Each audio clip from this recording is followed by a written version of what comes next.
Welcome to MS Unmasked, Our Journey and Beyond, a podcast where hosts Justine Martin and Allyson Brown share their personal experiences, insights and practical advice on navigating life with multiple sclerosis. Each week they delve into topics such as self-care, nutrition, exercise, sleep and symptom management. Join them as they explore the physical, emotional and mental aspects of living with MS, providing a supportive community for listeners touched by this condition. Get ready to be inspired and empowered on this incredible journey through MS Unmasked, Our Journey and Beyond. Welcome back, everyone out there in podcast land, to MS Unmasked. And Allyson and I today are going to talk about goal setting. Right, Al, since you wanted to talk about goal setting, let's lead with you today. Well, look, it just crossed my mind today about sort of setting goals and how that's sort of, been a thing on my journey. Once, I think early on, I used to kind of set really big goals for myself. And, with my kind of declining health and my declining leg function and my sort of coordination, how that dwindles, I set myself goals to be able to play sports still. I'm like, no, I can still do it. I can still do it. And I'd set myself a goal, be like, I'll just play, an easy game. And it still would kind of be too much. And what I think I've learned over the years is that sometimes setting small, achievable goals actually helps with not only our mindset, because we're like, oh, wow, we actually succeeded at something rather than failed. It just helps us to move in the right direction sometimes. And I guess that's just something that I was reflecting on today. And it just made me think about it. What about you, goals Justine? are important You would have as well set some to goals reward in your day, yourself. I'd say. Make a big fuss that you've achieved that goal, and you don't have to reward yourself with, big lavish things unless you want to, but, recognize that you've achieved it, whatever it is. Make sure that they're, smart goals.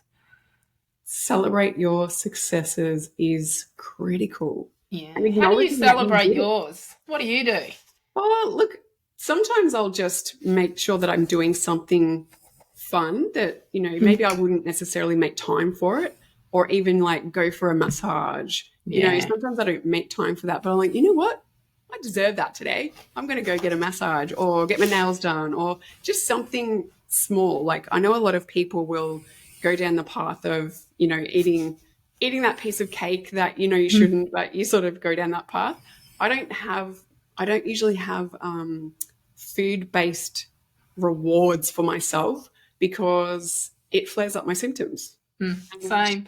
I want to feel good. I put on too much weight. And that too, right? I get too fat if I'm rewarding myself too much. So, and that always... Yes, you would be markedly overweight. Yay, I'm succeeding at everything. And I blame my mum for this, because when we're kids, if you're really good and eat all your dinner, you can have dessert. If you're really good when we're shopping, you can have a chocolate or you can have a lolly. If you're really quiet while you're doing this, you can have this food. So we are taught from a very young age about rewarding with high sugar foods. I know, right? And it's like rewarding like a pet. It's like, come on, boy, and here you go. You got a little food reward for yourself. It's really funny, isn't it? I know. So as an adult, a long time ago, when I lost all my 46 kilos, I made a conscious decision that there would be no food rewards at all. Because, every celebration that we have in life, just think about this, every celebration that we have in life revolves around food, including funerals. True. Because we have a wake, which is food. Yep. And if you grew up where I grew up, we used to have at every wake the funeral slice. Do you know what the funeral slice is? I do not, but I'm thinking that it's a piece of cake that gets, everybody gets a slice and, to celebrate. It's chocolate caramel slice. And at every funeral, my girlfriend and I, Ally, used to have a bit of a chuckle with the slices here. that slices here. Someone would make it because CWA ladies would always cater, in small country towns for wakes, and someone would make the funeral slice. So, but every celebration we have, christenings, birthdays, weddings, funerals, new jobs, new babies, baby showers, it all revolves around food. It and does. rewarding.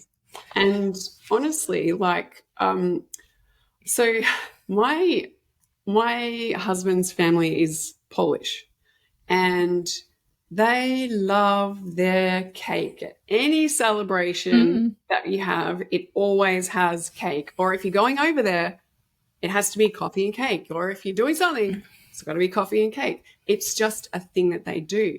Now, I never particularly liked cake. So it's never been a thing that I'm like, oh my God, I just have to have a piece of cake. Sometimes you get that thing that if you love a certain food, you're just drawn to it, right?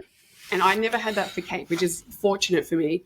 So it's made the transition a lot easier. But they always will cut a slice, hand over the plate, and I'll be like, I'm sorry, but I'm not going to have any. Oh, okay. And they take it offensive that all of a sudden you don't love them anymore. Yes, because that food equals love. That's right. And they're giving it to me out of love. But it is a transition that I had to make, which felt really weird to me to begin with, because I never wanted to be that person that was a pain in the butt and was just like, oh, you're the gluten-free and dairy-free and you don't eat any cake and you're all healthy, blah, blah, blah. And what are we going to feed you? That's right. What am I going to feed you? You don't have to feed me anything. I can bring my own. That's right. And I've had to in circumstances where, there just hasn't been. It's like, oh, we're getting pizza tonight, or we're going out, or we're having Maccas or something like that. I have bought my own food for sure. But yeah, saying no to people, that's really tough, because all of a sudden it makes you feel bad about yourself, because you're like, oh, I'm disappointing them. And I've had to learn that when I put my health first, and it's okay for me to accept that I'm going to just say no, because that's for the good of my health and I'm doing the right thing by my health. So it's almost like self-care to say no. And you can say thank you. You don't have to be rude about it. But saying no sometimes can be absolutely self-care. Oh, 100%. 100%. 1,000%. Because you're the one that's got to live in your body after you've eaten the food. So let's get back to goals. Because we've kind of diverted a bit. Yeah. That's very true. Very true. We have diverted. So what are some goals that you've got in place at the moment, Elle? I'm sure you've worked out a few into the future. Yeah, well, I just had a bit of a sort of a light bulb moment this morning, and this is kind of what got me stirred into this. And this has just triggered me to go, oh, you need to set some goals, right? So, I've got some big goals that I want to achieve in terms of work things and helping people. But, there's also goals that are like fun goals. Like I want to be able to go overseas again and travel with my husband, because that's one of my most favoritist things to do in the whole wide world. So having some, sort of serious goals are good, and having some more fun goals that make that rewarding sort of process. In fact, when I was doing my PhD, I had a goal for myself, a reward goal that I didn't kind of let myself think about, because I only was allowed to have it when I achieved finishing my PhD. And it was actually going overseas on a Kentucky tour. Now, I wanted to do this since I was young, because my auntie and uncle used to talk about it. And I'm like, oh my God, that sounds like the most amazing thing ever. I definitely want to do that. But it was like, right, when you finish your PhD, you're allowed to go overseas. And when I'd get sort of like all caught up in the PhD, I'm like, don't forget, you get to go overseas on your Kentucky tour that you really want to do. But that's after you finish. Just finish. So I'd kind of it would realign me to go, just get this done. Yeah. See the light at the end of the tunnel, keep working towards it, just little steps. Because I don't know if I mentioned it, but like I was diagnosed during the second year of my PhD research, and I had so many medical expenses at the time, because you had to pay for your MRIs at the time as well. Yeah, and they were about $800 each, mine were. That's right. And I had so many relapses in the beginning that they were doing MRI every time, like, let's just check what's going on. So it was costing me so much money. And I was on an Australian postgraduate scholarship, which was something like, $30,000 a year or something. Might have even been less. I kind of feel like maybe it was less. But anyway, it was barely anything to live off. And I ran out of money. And I was like, I don't know what to do because, I've got this PhD that I need to do. I don't have any money to live. I'm going to have to get a job. And so I was working at the university. I ended up getting a job in the science department where I was doing some of my research. And, it was just really fortunate at the time to be able to help me just pay for life, pay for my medical bills, pay for my medication at the time, pay for a roof over my head and food on my table. Well, that's a goal.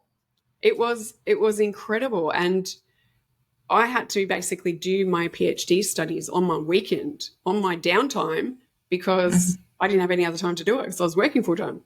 So that was a really, really tough one. And, just making sure that I knew that there was light at the end of the tunnel. It wasn't going to last forever. I just had to keep chipping away at it.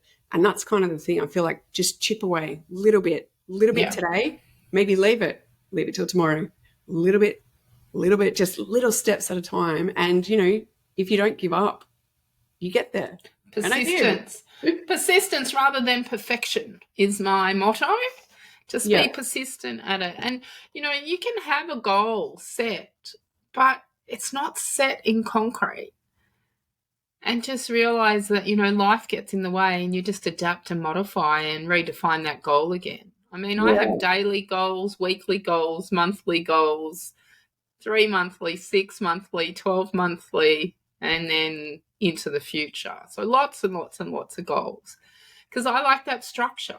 I like to work towards something. So I have goals in the gym that I'm working towards and what I want to lift by the end of the year. I've got goals that I want my legs to work better by the end of the year, especially for the overseas travel that I have got goals around in the next, however many years it's going to be in, internationally keynote speaking. To which I have another meeting this morning in the morning, Elle, at 2:30 a.m. So there's a goal to get out of bed at 2:15 tomorrow morning. That's right. And don't trip over and don't break your foot like I did getting up at that time. Oh, no, I'll just turn the light on and have my laptop in bed and sit there like last week's 3 a.m. meeting. Yeah. That was a goal. So, SMART goals are small, measurable, attainable, realistic, and timely. Absolutely. Or specific. You could say specific. Measurable. Do you want to walk through those? Because you sound like you're all over them.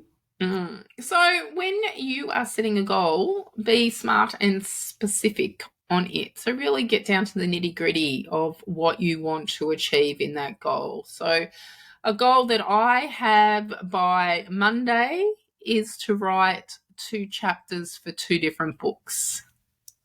They have to be done. So not only is that a goal, there's a deadline as well. They're going to be done by Monday. Nothing like teaching people to put pressure on yourself, Justine. That's not pressure. That's just my work. That's my everyday life. It's so crazy. That's the only way I can get things done. I'm creative. I need a deadline and I work better under pressure. It doesn't work for everyone. Let I say that. So make sure that they're specific on what you want. You might wake up in the morning. My goal is by the end of the day to have a shower. It can be as simple as that. Absolutely. You can wake up and my goal is to get out of bed today and sit on the lounge. My goal today is to go out for a walk. Now, I would suggest anyone that has an exercise goal and is busy in their life to actually make an appointment back in your planner or your calendar or your diary to yourself so it gets done. Otherwise, you'll just shift it to the end of the day and the end of the day is there and it's like, oh, I haven't done that today. Oh, well, I can wait till tomorrow. Yeah. And look, I would keep something like a journal, a little diary of your goals and, even how you're feeling on the day, that kind of thing. That's Definitely. Really, really useful. Yeah. So M being measurable, which is what Allyson has said in regards to keeping a diary, a journal on them, writing them down, having a timeline and what you need to do. Maybe you've got a big goal and that needs to be broken down into some smaller, more achievable chunks in there. And don't forget to write down and be measurable on how you're going to reward yourself. Yeah. So when we're talking about it being measurable, obviously if your thing is about, doing exercise potentially or moving, right? I like to think of the term moving rather than exercise, because sometimes people picture exercise as having to go to the gym or having to go for a run or having to do all these things that, traditionally most people think about as exercise, but some of us, we just need movement, right? If we're restricted to wheelchair bound or whatever, we need to have things that are able to be done by us. So we need to just do some movement. And it might just be that, you might be going for a walk. It might be 5 minutes. It might be that I just need to do 2 reps of something, when you're doing bicep curls or something like that. Next day, you want to do 3.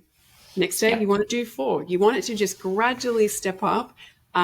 Just at your own pace. It needs to be something that works for you, that's not too ambitious, because you don't want to hit a roadblock where you're like, oh, God, that really set me back a long time. Like now I really have to rest for a week. They have to be achievable. I mean, you can have a big, hairy, audacious goal out there, which I have quite a few of those, but that's another story. But make sure that your goals are achievable and that they're realistic for you, and that you can do them in a timely manner. Yeah. All right. So don't make a goal that is quite easy and you're going to give yourself 6 months to do it. But then in the same token, don't give yourself a really hard goal and you're giving yourself 10 days to do it. So use a little bit of common sense, well, a lot of common sense when setting your goals there. And if you're not sure, you can adjust them as time goes on. You can sort of do it a little bit and go, you know what, I think I need to stretch this out. This is going to take me a bit longer or a bit shorter than I thought. So then you just can adjust those. Yep, 100%. And then look at how you're going to reward yourself. The goal, getting to the goal itself is not always a good enough reward. So when I was losing my weight, we'll do it on weight, when I had the 46 kilos to drop, every kilo that I dropped, I bought myself a charm bracelet. Perfect. And I wasn't allowed to wear it until I lost all my weight. And it wasn't just a silver charm bracelet, it was a real gold charm bracelet. So I wear the bracelet quite often, but I've never got around to putting the charms on it because they're gold, right? I didn't realise how expensive it was going to be to get each one gold soldered on. And I'm like, yeah, no, that's not happening. So they're all sitting in the safe. All the charms are in the safe, but that was the idea behind it. So, yeah, make sure that your goal, your reward is realistic as well, unlike mine. And it took me 7 years to get to goal weight, so it wasn't as if it happened, straight away. Yeah. No. So plenty of time to pay for each charm as I was getting to it. Another one was when I was losing weight that I would have a mini goal there, and I wasn't allowed to get my fringe cut until I reached that goal, and it'd give me the absolute shits. And it's like, I can't get it cut. I haven't reached that goal yet. I can't get it cut. I'd have to work harder in order to get my fringe cut. If I have a fringe, it gives me like instant headaches. Like as soon as I can see it, it's just, oh, yeah. My fringe is growing so fast at the moment. I just waited till it grew out because I was like, I just can't deal with it. I only got my fringe cut last week and it needs to be done again. I'm hiding my, if you're looking at the vlog, you might be able to see them. But I had the white highlights removed from my eyebrows 2 days ago, and they're looking like big furry caterpillars on my forehead. Didn't notice. You ready? Yeah, they're shocking. It doesn't still look that bad. So I'm not gave enough to go out of the house yet till these big furry caterpillars fade off. Anywho, So what's some goals that you've got going at the moment, Elle? So I actually am doing a certification for nutrition course so that I'll Yeah. be a certified nutrition coach afterwards, which is a goal that I've set for myself. You know, every time I finish doing studies, like years and years and years of studies, I'm like, I'll never go back to studies again. I'm over that. I've done all that stuff. But now I'm just doing it again. But it's for something kind of bigger than myself, I feel. Yes. And I really enjoy it as well. So that's something. It's important to keep the brain active. Yeah. Despite absolutely. whatever disability that you have and that you're going through, try and keep your brain as active as you can and learn new things. And that's a good goal to have. Yeah. And something else, just on goals, I talk to some of my clients around when it comes to goals, I talk about something called pacing. Now, pacing is something that I learnt when I was in hospital in the pain clinic getting infusions of lignocaine because my pain was so bad. And they had little group sessions where, you know, you would kind of, you know, set goals and you talk about, you know, how you're going and, you know, connect with other people that were going through similar situations. But one thing that the occupational therapist mentioned was setting this pacing thing. And I was like, I don't know what that is. And he said, well, you know, like pacing yourself. But the way that it works for me is I kind of came home and I sort of said to him, okay, so my goal, right, is I want to vacuum the house. You know, it's a bit messy and I just want to vacuum the house so it's clean. And I get a bit tired. By the end of it, I'm like, oh my God, I'm just going to sit down for 2 hours, you know, like because it's a big house and it takes a lot of effort, right? And he goes, all right, let me teach you a little skill. And he talked about pacing. And he said, what happens if you do one room and then sit down and rest? And then if you're feeling up for it, 10 minutes, half an hour later, you do a second room and then you sit down and rest. He's like, how would that be? And I sort of went, oh my God, I don't know how to do that because my brain has always been wired for like all or nothing. And it's a really crazy mindset. But I just sort of thought, well, if you're vacuuming the house, like why wouldn't you just vacuum everything? But it got me thinking, what if I just did one room and rested? That would actually still work. It used to take me a week. And I'd get to the end of it and go, oh, now I've got to go back to the first room. He used to say to me, well, what would happen if you didn't do it all in one go? Nothing. What would happen? And I go, it's still just going to be dirty. And he goes, is that going to be life-threatening? Is that going to end the world? Nope. It's no different than when you have a newborn baby and there's dishes in the sink. I wouldn't know, but I presume. Oh, yeah. Sorry. It is the same sort of thing. Yeah. Like, it's about just looking after yourself, just doing little bits at a time so you don't overdo it. Because when you've overdone it, we know this, right? Where we have to, it takes us like 3 hours just to cope with what we just spent our time doing because we've overdone it. Yeah. What if we just avoided that by just doing it in little bits and pieces and resting in between? Like, it was such a smart thing to say. And I was like, I've just never thought about it like that. Like, how cool is that? Just to do bits at a time, Allyson, rather than just going, well, it's all or nothing. Yeah, that's right. That's right. Yeah, no, totally get that. And what are your sort of goals coming up, Justine? Oh, my God, where do I start? Okay. What have Has everybody got like 3 hours to just hear Justine's goals? No. Oh, yeah, there's some big ones. What have I got? Well, these chapters by Monday, and then by the following weekend, I need all the typesetting done up for our MS book. So that's a high priority goal, and the editor has nearly finished all the editing of all the chapters. And I've got a goal on. There's 3 people I'm trying to still chase up for it. So that's a goal to drum their chapters out of them because there's some of them have nearly finished. What's another one? My goal is to remain as healthy as I possibly can, to be healthy and fit enough to travel to Bali in a couple of weeks for work. And then I've got a lot of trips on this year.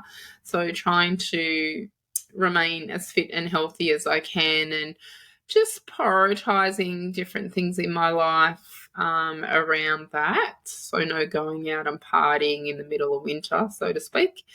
Trying to put my big girl pants on, so to speak, not the rebellious teenager. What are some other goals? I've gone totally blank in this. Okay. I've been ticking goals off the last couple of days because I'm one that writes it in a notebook and writes down all my goals and, okay, well, I need to do this, and this. Yeah. I want to have my book written by the end of the year. That's a big goal for me, to have it written and printed by the end of the year. Would be even better for that one. Lots of publishing this year, sounds like. Lots of publishing. There's about 6 books coming out. Very exciting. So the Resilience Mindset podcast that I run, so if you're looking for another podcast listeners to listen to, I'd recommend that. We've done about 50 episodes on that one so far, and the first season's going into a book. We've got about 6 episodes still to edit, so that's very close to going in. So that's a goal to get that one done. You'll hear me spruiking that everywhere once it's out there. A goal is to get at least 6 international keynote speaking gigs next year. At least 6. One every 2 months would be very nice. Yeah. Or, go over to the States for a week and there's a couple on in the 1 week. That would be awesome to do that one. So I'm working towards. That's not just a goal, that's a dream. And, dreams become realities when you set goals. So if you've got a dream, break it down. If you don't know how to do that, get in contact with me, because that's what I do in my job, is I help people achieve their dreams. Absolutely. And you're such a great role model for doing that, because you have achieved so much and you've got so much knowledge and wisdom to share. So definitely want to book in for a session with Justine. It's funny you say that, because I've just entered the Geelong Business Excellence Awards and they needed my CV. And so my VA tried to put my CV on 1 page, and I went, Mylan, that's not going to fit on 1 page. Honey, that ain't going to fit. Like 4 font. Well, you had to put your skills, and my skills were about in very small. It was, I think we did it in 10 point, but they would have been about 15 centimetres deep, just all my skills. And I went, yeah, it ain't going to fit on there. Anyway, we put it all together last night, 11 pages. So that is actually testament to the goals that you set and the work that you did to achieve those goals, to achieve those skills. And now, you've got that skill set. So that's amazing. Thanks. Great example of goal setting. What's another goal that I've got? I've got a goal to buy a new car next year. You just bought a new car. No, I bought a second-hand car. Oh, yeah, okay. All right. So it was new for me, but it was second-hand. Oh, look, the one next year will be second-hand as well, because I refuse to buy brand new. But it'll be 6 months or 12 months old, where it's already knocked off about $10,000 off the top of the price. Yeah. But yeah, I've got my dream car, and a dream car is a goal car. When you work out what you want and when you want to buy. So I'm always looking at things around the house that I want to do as well, improving the house. They become goals in order to achieve that. So recently I've just had the hallway painted, and I bought the boardroom 12 seats, which are very nice, 12 seats and a big boardroom table in there, which happens to be my outdoor room, which is an al fresco room, which is now the boardroom, because business is booming and we need somewhere to meet, and I'm a bit stingy. I won't pay to go somewhere and do it, so come here. Call it Justine Martin. Resourceful, that's what it is. Yeah. Well, it's less energy for me to walk out of my bedroom into the kitchen and then out into the boardroom than what it is to go somewhere outside the house to do it. So it's practical for Absolutely. me and my energy in doing that. So And yeah, that's look, something else about goals too, is you want to just minimize the amount of energy and effort it's going to spend. Yeah. So really make them SMART goals if you can. And, as Justine said, if you've got trouble like setting your goals, you'd really like some help with that, definitely try to book in a session with Justine. If she's not too busy, she's a pretty busy gal, but I'm sure she'd make time for I will put on the what do you call it? The show notes. You can have a strategy session with me for free. Anyone that wants to do that. Very, very lucky. I want to talk about another thing that I do with goals, and that's a vision board. And I'm just going to hold it up to the camera here. If you are listening to this, you can hop on the vlog and see it, or Google vision boards. But this is mine, and it's actually the screen wallpaper thing on my phone. And I just did it in Canva. So they're all my goals. They're all the things that I want to achieve. Now, some of them on here is online workshops, overcome adversities, help people, explore the world, be healthy, international speaker, author, Archibald entry finalist, debt-free. Well, I'm nearly debt-free. More family time. I want 20 million subscribers on my YouTube channel. So everyone out there listening at the moment, hop on and subscribe. I'm up to 40. Well, you've got to have these goals, right? And sometimes they're audacious goals. And I think you mentioned to me earlier that you were going to try to do a TEDx as well. Yes, that's on the list. That was supposed to happen at the end of that was supposed to happen at the end of this year, but that now is not happening until potentially next year. But I am doing an international talk at a castle in Ireland in November. Ooh, so that is happening there. So, the universe takes care of it as well. When you've got a vision board, like it's on my phone, it's on my fridge, it's beside my bathroom mirror, it's absolutely everywhere. Your subconscious just takes it in, and you make then decisions in your life subconsciously that directs you to those things. My vision board, I actually update around about every 6 months for that, cross off the things that I've already achieved. Because you set your goals and then you make them measurable and you achieve them, and then you just tick them off after rewarding yourself, of course. Yeah. Sometimes the reward is the goal itself. Yeah. Agreed. Or I like to buy clothes. So it'll be, when I reach that reward, I'm going to go and buy myself that $1,000 leather coat. Yeah. Nice. That'll happen when I have my paid speaking gigs overseas. I'll have to buy a leather coat for that one. And I love that you're already manifesting like this has happened. Like it's already like when that happens, that's it. That's what I'm doing. Love it. Yeah. Because otherwise you don't achieve it. Yeah, you got to live that it's already there and that you're achieving it. And you are when you start breaking it down. Okay, well, what did I need to do in order to become an international keynote speaker? Mm-hmm. Well, I had to build a website, so I did that. I had to write a book, so I did that. I had to find a speaking agent. I've done that. I've put feelers out. I've done that, and it's all coming back in. Yeah. So it was breaking that big, hairy, audacious goal.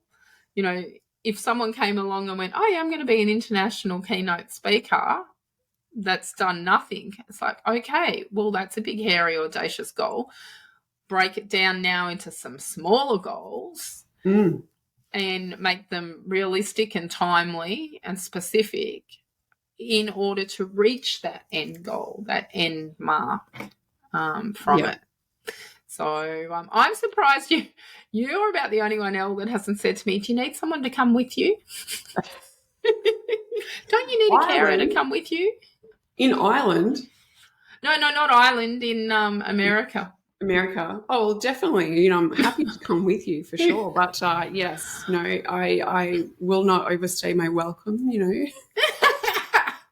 Why not? Everyone else is. Don't you need a bodyguard? Don't you need a support worker? Don't you need someone to get you through the airport? I'm like, can you all just stop? Because you're going to give me anxiety just thinking about it. I think I'd rather go to Bali with you. You know, if you're offering free seats to anything. Well, I go to Bali in 2.5 weeks, so look out. It'd be nice. Woo. Hopefully, Woo. nice weather. Get out of this like rainy, cloudy blur. And see, that's a goal. Every winter, a goal of mine is to go away for a couple of weeks to where it's warm, because I function better with my MS when it's warm. And I'm sitting here at the moment with socks on, Ugg boots on. I've been under a heated throw rug again today, and with the heater going, and I'm trying to, as a goal, reduce my gas bill, which was $400 last month for the month. And so I have solar power. So I figure if I turn the gas central heating down and then have the split system heater on, that's running off the solar power during the day, that's far more economical. Well, that's fine, except for my lounge room where the heater is in front over the top of the TV blows on me constantly. And my sinuses, I was going to say, I am in agony this afternoon because I've spent all afternoon under this heater. And you probably get all crackly and stuff in your throat. No, I'm not too bad there, but I've got major sinus pain, so it's flared it all up. And I'll be going and taking some magic pills after this. Won't be taking Sudafed because I'll be up all night pinging, but I definitely need some other pain relief. It could be just some cannabis oil. Chronic sinusitis? Yeah. Okay. So brought on by everything. Sinusitis as well. And I know for a fact now it's been because of my inflammatory diet from before. And I'm sure that I could have avoided some of that inflammation that kind of is manifested up here. So I actually had functional endoscopic sinus surgery. Yeah, you said that. To get rid of the honeycomb structure out of the sinuses, which stopped some of the blockages.